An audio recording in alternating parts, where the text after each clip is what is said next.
And I mean, all these businesses, guys, are water businesses. I mean, I think 7 out of 10 have to do with or completely related to the water, seafood restaurants or tourism or somehow, just have to do with the water. I mean, we're surrounded by water. Me, John, where we live, where we work. I mean, what we promote.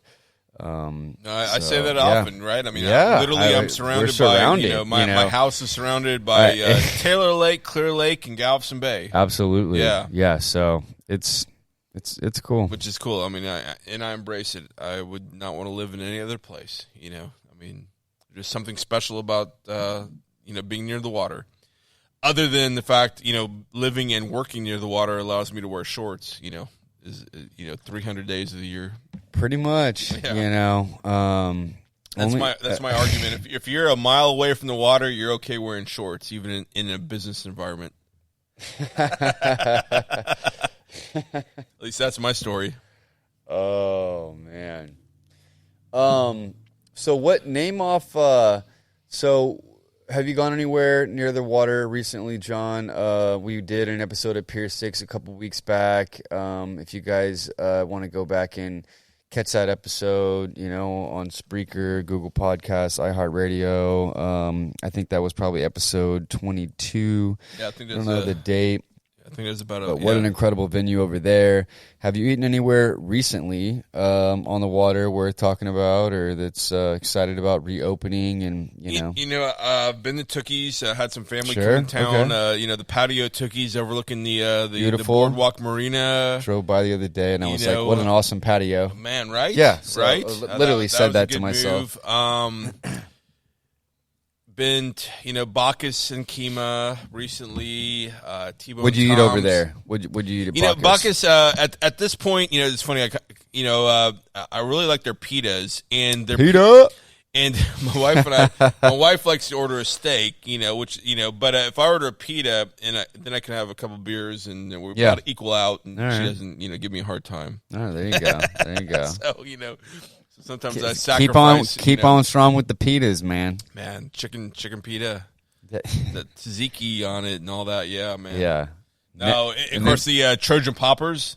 Oh, Trojan poppers. Trojan poppers. Is there a little? Man, you go to Bacchus and Kima, ask for the Trojan poppers as an appetizer. Okay. Right. That's it's Trojan poppers. At Tookies, ask for the pelican eggs. And at T-Bone Tom's, asked for the armadillo eggs. I was gonna, which actually that was actually on the Dive-Ins. What's it? That one TV show, Drive-Ins, Dives, and Drive-Throughs or something. Diners, drive-ins, and yeah. Guy Fieri. Fieri. Yeah, I saw a photo of him the other day without his hair before he bleached it and spiked it up. He just had regular hair, and it was incredible. The difference it made. Oh yeah. He's a whole different person. So you would have never recognized him. That was the non-showbiz. Just a common Joe. Right. He just looked like a regular old guy. Now he's got the fire. Yeah. He's got that flame to him, man. Not in a anyways. Let's face it, presentation counts. It does. Especially when you're on TV. Yeah, man. He really lights up the camera now. And TV also adds 15, 20 pounds. And T-Bone Tom's is on there too. Yeah, T-Bone's. So how many places has he featured over here? So, okay, I mean, and actually I was going to do an article about this because, actually I brought the Discovery Channel to town back in the day. That's right. John is responsible for this, guys, so don't you forget it. Brought the Discovery Channel to Galveston Island. Actually, and props to that, man. If you guys haven't seen that episode, he might be able to tell you where to. Yeah, it was. Check that out. But that was really cool. 2013. Man. It aired on both. Not too long ago. Yeah, not too long ago. Yeah. Discovery Channel, and there's another affiliated network called Destination America. Now, I didn't even have cable at this point, but yeah. So anyway, but some people had Destination America though, and they were watching. Right, and I mean, apparently it was on Discovery Channel, just around the clock for a couple of years. Apparently now it's still on, I guess, cruise ships. that go out, and I guess they have John still gets they're proceeds and royalties, well, guys. No, so I wish I signed all that away. He's yeah. But it's not how it always works, guys. If you want to see me on an island tarmac on July 1st, sweating my ass off, drinking beer, then that's the show for you. It's funny, I can't even remember what the show is called. It's funny. That's why you don't get paid. According to my IMDb page, it was a made-for-TV movie. And Discovery Channel made-for-TV movie. Back, truthfully, I think it was a pilot, and apparently didn't fly. I feel a strong Galacticos Power Hour episode coming in soon. I feel like that's going to happen here soon. So right, yeah, it's time to bring back I'm not throwing spoilers out, but I feel like you might get some of that action here soon. Now that Texas is open, right? No, it's time. It's time. I think we did a little ninja one over at Scout Bar back in probably November. But other than that, I think I remember very well the last in-person show was literally about a week ago this week. It was at Saloon Door. Right before spring break hit, we were talking about how at the time we already knew that they were going to take March away from us. Yeah. We knew things were about to shut down for March. No March Madness, businesses were going to have to close. We had no idea how long they were teasing us. Yeah, we didn't know. We didn't know. We did not know. Of course, I'm not sure they knew at the time. They gave us just the tip. It was just we just thought, okay, so March, events in March were going to be canceled. It's second half of March actually at that point, I guess. But and then it was bad. And then it got worse and worse. Yeah, gosh. And then it got better, and then it got worse and worse and worse again. And then it got better, and then it was back to 2 masks. And I know there's some people that are scared that that's going to be the case here, but the good news is we have the vaccine. We're so much closer to seeing the end zone. So we're close. I mean, it's on.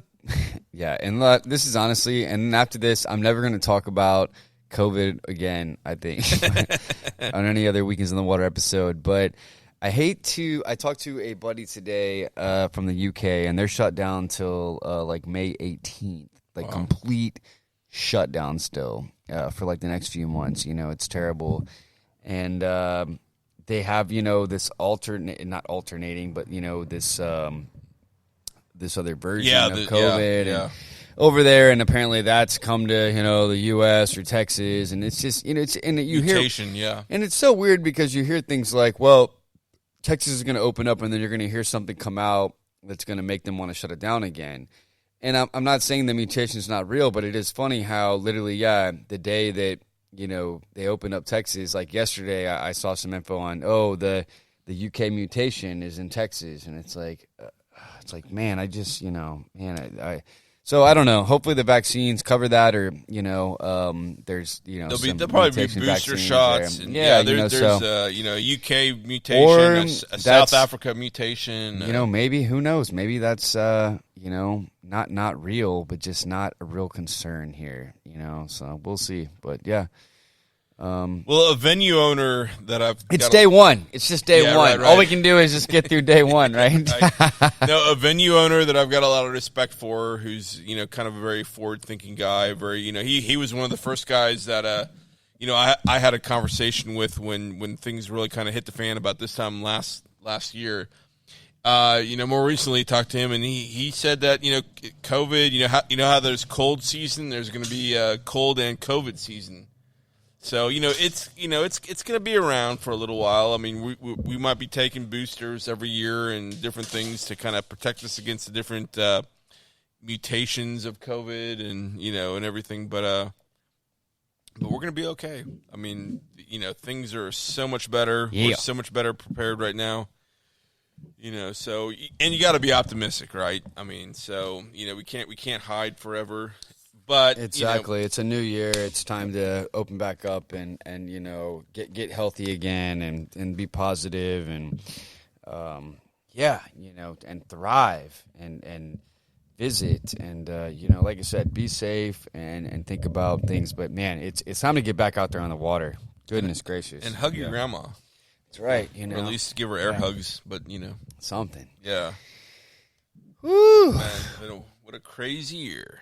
But yeah, exciting. I mean, like I said, it is literally March 10th. I mean, it's spring break. It's exciting. Lagomar Lagoon's got spring break going on. Spring break is going on in Galveston. They didn't do Mardi Gras this year. Mardi Gras got canceled. Didn't make the cut in New Orleans, but, these aren't necessarily waterfront venue type of events, although there's somewhat involvement. But, yeah, you start, literally, Bands on the Sand. A buddy just messaged me about that. That's probably going to be going on at Moody Gardens in Galveston.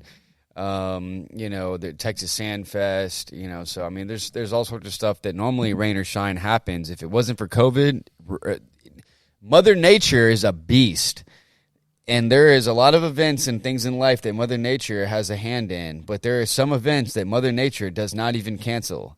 The only time that boat shows and some events have been canceled in 50, 60, 100 years was COVID-19. So if that was last year and this is 2021, you can better believe it that these events are coming back. They're coming back strong. So you'll see me at Texas Sand Fest and Bands on the Sand and Lagomar Lagoon and Clear Lake. I'm excited to get back over and do another episode at Barge. I mean, all the awesome entertainment over there. Water's Edge. I want to entertain going over there and doing that because that's an incredible view. The Admiral. Now that Endeavor Marina is going to be back open, and we'll be launching our academy there. So just lots of exciting stuff is going on. So, wow. Yeah. Absolutely. Yeah, man. So, what do you think, when do you think the chances of us, a little drag strip action going on here on Nest Road 1. I hear them every now and then. Yeah, man. I live on a really populated corner, or not populated. High traffic. Busy intersection. Yeah, highly populated. Right. This is quite the place right here. Although I'm not sure. It's a historic building. It really is. Everybody knows this building. Historic on a couple fronts. Number one, historic because, of the age and, but also historic of the connection to, the water and the sea and, being Cameron sailmakers. Sailmaker building, absolutely. I mean, they made so many sails in this building back in the day. Yeah. Which is awesome. And, and we, there's just such a good vibe in here. Yeah, it is a good vibe. It's a lot of open space. You got jet surf boards everywhere, wetsuits, life jackets, helmets. Water. They're like made for the water helmets. You've got retail hats for sale. VP Racing, Jet Renew. All the studio equipment. We got banners coming out on the building soon. We're gonna open up strong for the 2021 season. We plan on opening up the. This incredible showroom last year, and we definitely are working out of here, and it definitely looks good, but we have a lot of things in mind for it, and plan on creating what we intended on for last year. So you'll definitely start seeing live footage and videos coming out of here, and it'll be a true blue studio, and so I'm proud and excited for that. Be with John doing Weekends on the Water and a bunch of other shows out of here soon, hopefully. So just stay tuned for other programs, and different sponsors that are involved that have to do with the water, between fishing and surfing and fun and so it's just been a real thrill, just talking about all this stuff with y'all, and kind of promoting through my water knowledge and John's, scene experience and just, all of the waterfront stuff he's promoted all these years. I mean, as you guys know for sure. And if you don't, it's the Scene magazine and that he's just been a huge part of this community and anything and everything that's gone on the water over the past 20 years. It's been awesome, man. No, I appreciate the kind words. No, I really enjoyed it. Yeah. I was really excited that, during the pandemic, when people were kind of suggested to, stay, be careful, congregate, going in places with that were crowded indoors and this and that, it really kind of, the one thing that we still did have is, going out on the water, really getting outdoors. Right. So that's why we were able to keep this going. And that was really cool. When so many other things that we were focused on and planning to get into